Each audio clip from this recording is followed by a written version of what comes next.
আমার স্বামী বিদেশ যাওয়ার জন্য কিছু টাকা ধার জন্য আমার ছোট দেবরের বাসায় গেলাম। আমার স্বামী আমাকে রেখে বাসায় ফিরে গেল।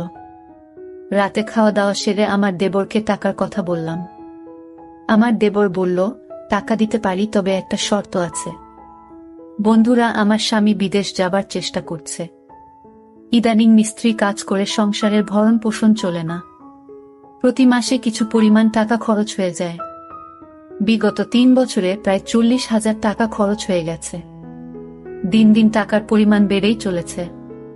চোখে মুখে সর্ষে ফুল দেখতে পেলাম। গ্রামের একজন প্রবাসী ভিসা দেওয়ার অফার দেয়। আমার স্বামী বিদেশ যাওয়ার ইচ্ছে জাগল। ভিসা বাবদ 3,20,000 টাকা মতো লাগবে, কিন্তু হাতে টাকাগুলি বলতে মোটেও নেই। উপায়ন্ত না দেখে আমার ভাসুর অমিতের মাধ্যমে ব্যাংক হতে বিভিন্ন মানুষের নামে 50,000 টাকা ম্যানেজ করা হলো।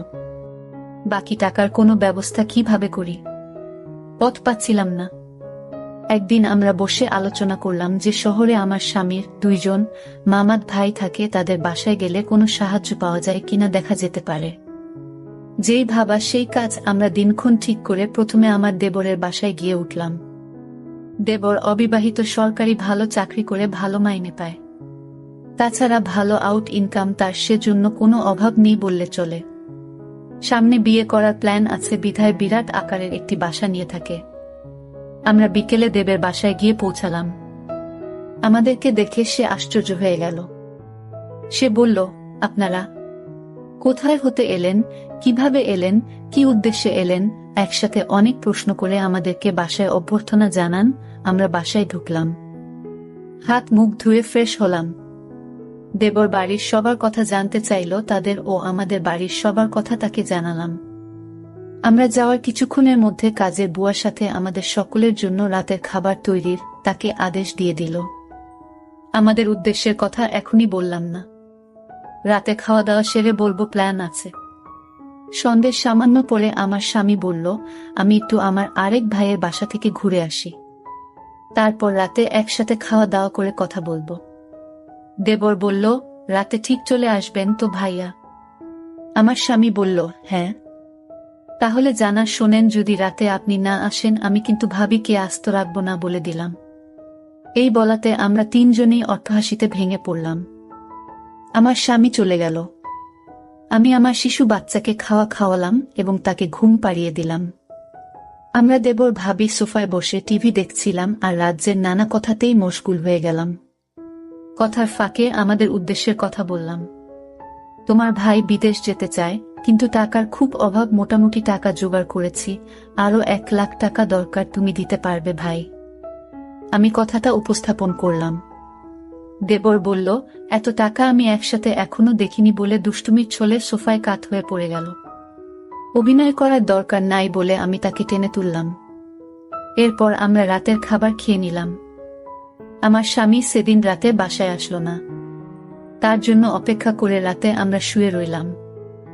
নতুন জায়গা, তেমন ভালো ঘুম হলো না। সকালে স্বাভাবিকভাবে নাস্তা সেরে নিলাম। আমার স্বামী আসলো, তাকে নাস্তা দিলাম। আমরা চলে যাবার প্ল্যান করলাম। তার আগে আবার একবার দেবকে টাকার কথা বললাম। দেবর বলল, টাকা জোগাড় করতে আমার সপ্তাহানেক সময় লাগবে। কখন লাগবে তোমাদের টাকা? আমি বললাম, আগামী 10 দিনের মধ্যে হলে আমাদের চলবে। আমার স্বামীর দিকে লক্ষ্য করে বলল, তাহলে আগামী সোমবার তুমি আবার এসো, আমি কিছু টাকা দিতে পারবো। বাকি টাকা তুমি অন্য কোথাও সংগ্রহ করতে পারো কিনা দেখ। আমার স্বামী কি যেন চিন্তা করলই, তারপর বলল, তাহলে আমি তোর ভাবিকে রেখে যাই। তুই যত তাড়াতাড়ি পারিস টাকা জোগাড় হলে তোর ভাবিকে পাঠিয়ে দিস, কেমন? আমি আপত্তি করলাম। আমার স্বামী আড়ালে নিয়ে আমাকে বলল, যদি আমরা কেউ সামনে না থাকি তাহলে সে যদি টাকার কথা ভুলে যাবে। আর তুমি এখানে থাকলে এমন কিছু ঘটবে না। তুমি এখানে থাকো, টাকা যে কোনো উপায় আমাদের পেতে হবে। আমি বাড়ি গিয়ে বাকি টাকা জোগাড় করতে হবে। আর তুমি বুঝিয়ে সুঝিয়ে বেশি টাকা নিতে পারবে কি না দেখবে। আমি রয়ে গেলাম।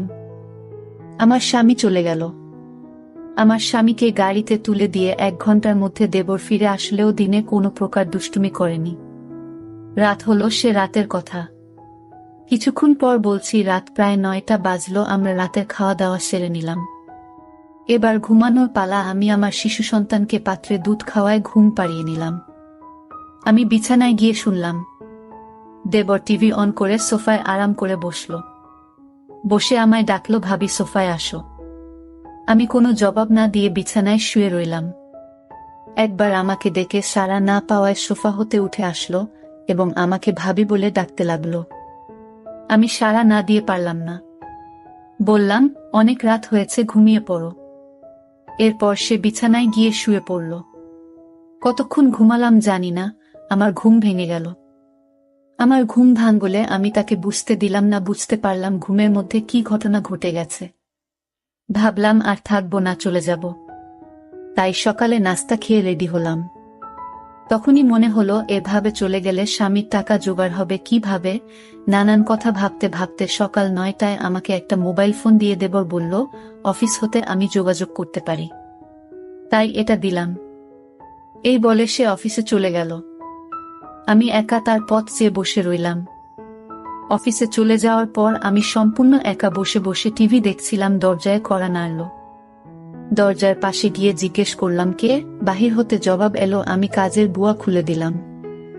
ভুয়া পাক শাক সব শেষ করে আমার কাজ হয়ে গেছে বিদায় নিয়ে চলে গেল। আমি আবার টিভি দেখায় মগ্ন হলাম। বেলা প্রায় 1টা বাজল।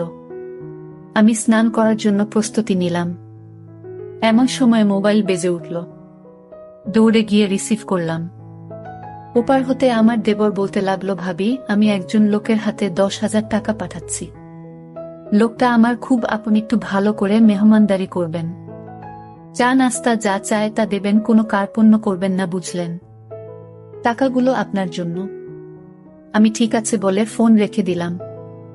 আমি আবার টিভি দেখার জন্য সোফায় বসলাম।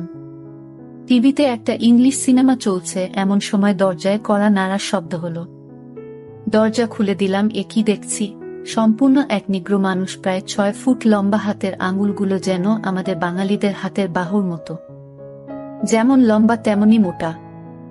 লোকটি বাংলায় বলল, আসতে পারি ভাবি? আমি হেসে বললাম, হ্যাঁ আসুন।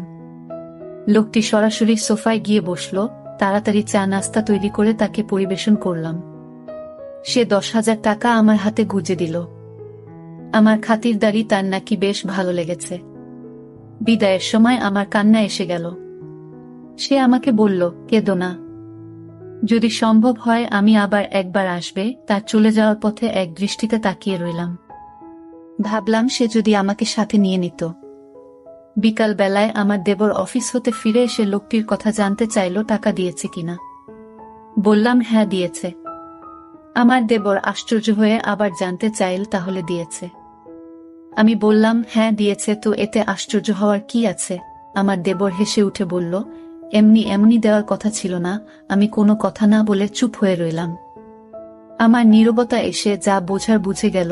আমাকে বলল, ভাবি দুনিয়াটা বড়ই কঠিন। কেউ কাউকে এমনি টাকা দিতে চায় না, সবাই বিনিময়ে চায়।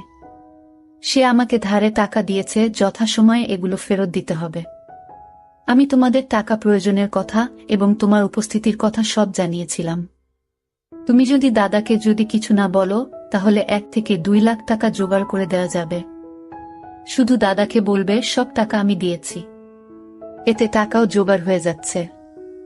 তখন ভাই বিদেশ যাওয়া নিশ্চিত হচ্ছে। আমি তার কথা নির্দেশ সব শুনছিলাম।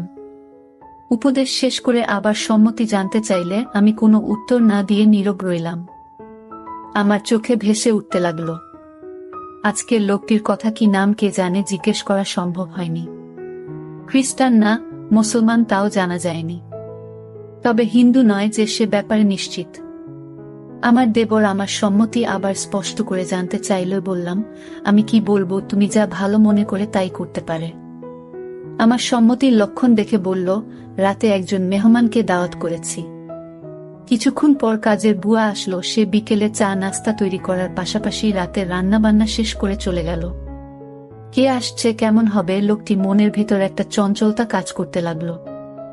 রাত 9টা বাজলেই আমি দেবরকে বললাম, খেয়ে নেবে না, মেহমানের জন্য অপেক্ষা করবে? বলল, না, মেহমান কে আসবে, চলো আমরা খেয়ে নিই। আমরা খেয়ে নিলাম। আমরা বসে বসে টিভি দেখছি। প্রায় রাত 10টা। দরজায় খটখট আওয়াজ শুনলাম। বুঝলাম মেহমান এসে গেছে। আমার দেবর দরজা খুলে দিল। মেহমান ঘরে ঢুকে জানতে চাইল তোমার ভাবি কই। দেবর বলল ভিতরে আছে। দুজনে একসাথে আমি যে ঘরে আছি সে ঘরে চলে গেল। দেবর তার সাথে আমাকে পরিচয় করিয়ে দিল। লোকটি দেবকে উদ্দেশ্য করে বলল, তোমার ভাবিকে তো দেখতে দারুণ লাগছে। আমি 1 মিনিট টিভির দিকে তাকিয়ে আছি। সকালে ঘুম হতে উঠে ফ্রেশ হলাম। তারপর দুজনে চা নাস্তা খেলাম। আমার দেবর সকাল 9টায় অফিসে রওনা হয়ে গেল। আজ কোনো মেহমান আসবে কিনা বলে গেল না। আমার কাছে গতকালে রেখে যাও তার মোবাইলটা কিন্তু আছে, হয়তো যোগাযোগ করবে, না করলে আরো ভালো। আজ বিশ্রাম নেওয়া দরকার। দেবর চলে যাওয়ার পর আমি বিছানায় শুলাম, কেমন জানি একা একা লাগছে। ভুয়া আসলো দরজায় নক করার সাথে সাথে আমি গিয়ে খুলে দিলাম। ভুয়া তার কাজ ঘন্টা দেড়েকের মধ্যে শেষ করে চলে গেল। আমি আবার একা হয়ে গেলাম। ঘরের দরজার খিল মেরে দিয়ে বিছানায় শুয়ে পড়লাম। আজকের দিনের সব ঘটনা ভাবতে ভাবতে হঠাৎ মনে হলো দরজা খুলে কেউ যেন প্রবেশ করছে। ভাবলাম আমার দেবর হয়তো আজ তাড়াতাড়ি ফিরে এসেছে। বিছানা থেকে উঠলাম না, দেবের সাথে দুষ্টুমি করার জন্য ঘুমের ভান ধরে শুয়ে রইলাম। দেবর ঘরে ঢুকে দরজা বন্ধ করে দিল। আস্তে 1 পা 2 পা করে আমার ঘরে প্রবেশ করল। আমি আজ প্রতিজ্ঞা করলাম, আমি চোখ খুলব না। দেবরটা আমার ঘরে ঢুকে কোনো কথা বলল না। অনেকক্ষণ দাঁড়িয়ে থেকে যাতে করে আমি জেগে না উঠি। আমার কাছাকাছি বসো। চোখ খুলে আমি হতভম্ব হয়ে গেলাম। এ সম্পূর্ণ এক অপরিচিত এক লোক, আগে কখনো তাকে দেখিনি। আমি জিজ্ঞেস করলাম, আপনি কে? বলল, আমাকে কেউ পাঠায় নাই, আমি পাশের বাসা থাকি এবং এই ঘরগুলোর মালিক। বাসা হতে বের হওয়ার সময় দেখলাম তোমার দরজাটা লাগাওনি। আমি ঢুকলাম, ভাবলাম একটু গল্প করে যাই। সে বলল, আমি তোমাদের সমস্যার কথা শুনেছিলাম। কি সমস্যা বলো তো? জবাবে বললাম, আমার স্বামী বিদেশ যাওয়ার জন্য টাকা ধার চাইতে এসেছিলাম। টাকা জোগাড় হয়েছে। তোমার কি সে আপন দেবর? না, আমার স্বামীর গ্রাম্য বাল্যবন্ধু এবং দূর সম্পর্কের চাচাতো ভাই। লোকটি হেসে উঠল, তাই? চিন্তা করো না, আমি তোমাকে সাহায্য করব। আমি এখানে একা থাকি, কেউ নেই। যতদিন থাকো আমি তোমাকে সেলফ করব। আমি এখনই টাকা দিচ্ছি। এই বলে বাসায় গিয়ে টাকা নিয়ে ফিরে আসলো। টাকা দিয়ে বলল, কাউকে বলবে না। মেঘ না চাইতে জল পেলাম। লোকটা বলল, দুপুর বেলায় আমাদের বাসায় এসো, তোমার সাথে গুরুত্বপূর্ণ কথা আছে। দুপুর হতে আরো 3 ঘন্টা বাকি আছে। অপেক্ষা করতে করতে যখন 2টা বাজলো, আমি আস্তে আস্তে 1 পা 2 পা করে বাড়ির মালিকের ঘরের দরজায় গেলাম। দরজায় চোখ রাখলাম, কিছু দেখলাম না। দরজায় আস্তে করে টোকা দিলাম, কারো জবাব পেলাম না। দরজায় হাত দিতেই দরজা খুলে গেল। ভিতরে ঢুকে দেখলাম সে তার রুমে শুয়ে আছে। আমি তার পাশে গিয়ে দাঁড়ালাম। আমায় দেখে খুশিতে হেসে বলল, তুমি এসেছ। লোকটা বলল, তুমি দেখতে আমার বড় মেয়ের মতো। সে দেশের বাইরে থাকে। কয়েক বছর হলো সে বাসায় আসে না। নিজেকে একা একা লাগে। লোকটা বলল, তোমার এখানে আর থাকার দরকার নাই। তোমার যত টাকা লাগে সব আমি দিচ্ছি। দুনিয়াতে এখনো অনেক ভালো মানুষ আছে যারা কোনো বিনিময় চায় না। অনেক দিনের জমানো কথাগুলো তার সাথে শেয়ার করে প্রায় ঘন্টা 2 পর আমি আমার দেবর ঘরে ফিরে এলাম। এভাবে আমার টাকা জোগাড় হয়ে গেলে দেবরকে বললাম, আমি চলে যেতে চাই। দেবর না বলল না। তারপরের দিন সকালে আমায় বাসে তুলে দিলে আমি বাড়ি চলে এলাম। কয়েকদিন পর আমার স্বামী বিদেশ চলে গেল। বন্ধুরা, আজকে বিদায় নিচ্ছি।